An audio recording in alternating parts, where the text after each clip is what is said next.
If you use public transit in the GTA regularly, then you're likely well aware of the frustration that comes with malfunctioning fare equipment. Well, a new report by the city's Auditor General reveals that major communication breakdowns between the TTC, Metrolinx, and Presto are to blame, and it's likely costing even more than the $3.5 million originally estimated by the TTC last year.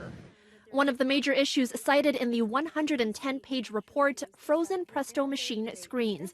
These slip under the radar, shown as in service, even though when you tap your Presto card, the fare doesn't register. Another costly red flag, lack of proper communication when fixing broken equipment.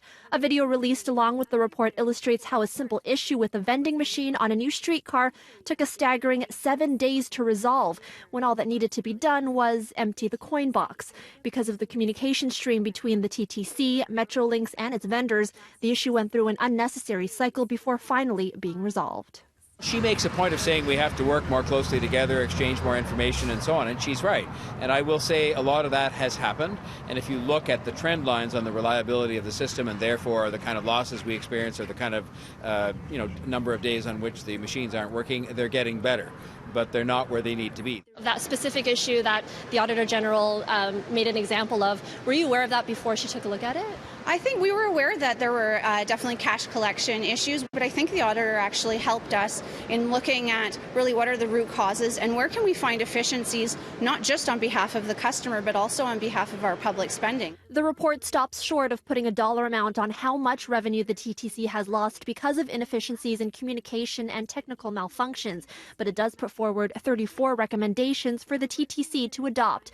The public transit system released a statement today saying it accepts all recommendations and that the report confirms much of its own findings. Being heavily reliant on fares for our operations, the TTC is committed to continuous improvement and to making sure we protect that revenue source, whether it be through enhanced fare evasion enforcement or by correcting technological issues that leave us short.